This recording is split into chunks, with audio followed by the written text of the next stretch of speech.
حامدا ومصليا أما بعد أعوذ بالله من الشيطان الرجيم بسم الله الرحمن الرحيم ورفعنا لك ذكرك صدق الله العظيم.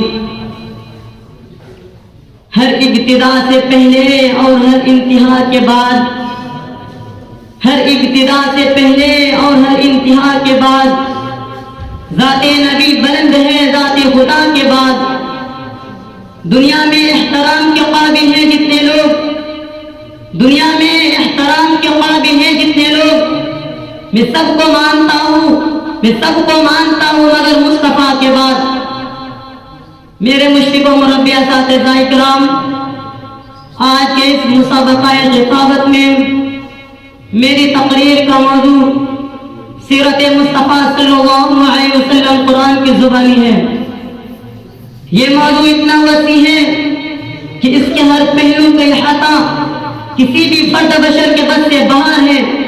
تاریخ شاہد ہے کہ اگر کسی نے اللہ کے حبیب کی سیرت کو بیان کرنا چاہا تو مجبوراً اسے لا يمكن ثناء كما كان حقه بعد خدا بزرگ تو یہ قصہ مختصر کہنے پر مجبور ہونا پڑا.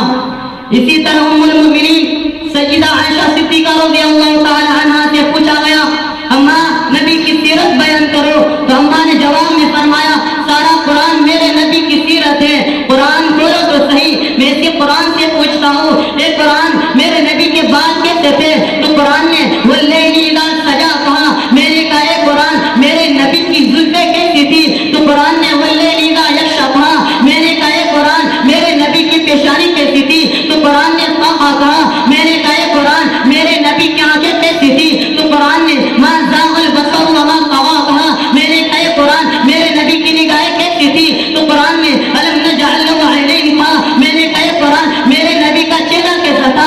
تو قرآن نے قد رأى تقلب وجهك في السماء کہا. میں نے کہا اے قرآن میرے نبی کے رخسار کیسے تھے؟ تو قرآن نے والضحیٰ کہا. میں نے کہا اے قرآن میرے نبی کے ہونٹ کیسے تھے؟ تو قرآن نے واللسان والشفتین کہا. میں نے کہا اے قرآن میرے نبی کے دندان کیسے تھے؟ تو قرآن نے یاسین کہا. میں نے کہا اے قرآن میرے نبی کی زبان کیسی تھی؟ تو قرآن نے لا تحرک به لسانك لتعجل به کہا. میں نے کہا اے قرآن میرے نبی کی گفتگو کیسی تھی؟ تو قرآن نے وما ينطق عن الهوى کہا. میں نے کہا اے قرآن میرے نبی کی گفتگو کا انداز کیسا تھا؟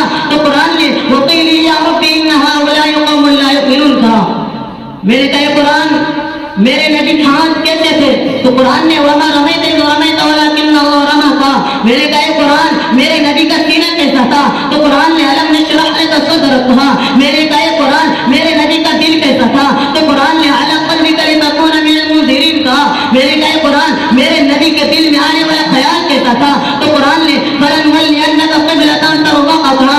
میں نے کہا اے قرآن میرے نبی کی پیٹھ کیسی تھی؟ تو قرآن نے ووضعنا عنک وزرک کہا. میں نے کہا اے قرآن میرے نبی کی کمر کیسی تھی؟ تو قرآن نے الذی انقض ظہرک کہا. میں نے کہا اے قرآن میرے نبی کا وجود کیسا تھا؟ تو قرآن نے لعنهم فانهم لفی سکرۃ یعمہون کہا. میں نے کہا اے قرآن میرے نبی کا ذکر کیسا تھا؟ تو قرآن نے ورفعنا لک ذکرک کہا. یہ میرے نبی علیہ السلام کی سیرت ہے جس کو خود رب کائنات نے بیان کیا ہے اور ساری کائنات کو اعلان کر کے بتلایا قل ان کنتم تحبون اللہ فاتبعونی یحببکم اللہ ویغفر لکم ذنوبکم. اگر اللہ کی محبت چاہتے ہو تو مصطفیٰ کی اطاعت ضروری ہے. میں انہی چند باتوں پر اپنی تقریر کا اختتام کرتا ہوں اس شعر کے ساتھ کہ قلم اشجان ہو سارے سمندر روشنائی ہو، قلم اشجان ہو سارے سمندر روشنائی ہو، مکمل ہو سکتی نہیں مگر سیرت محمد کی. وما توفیق الا باللہ.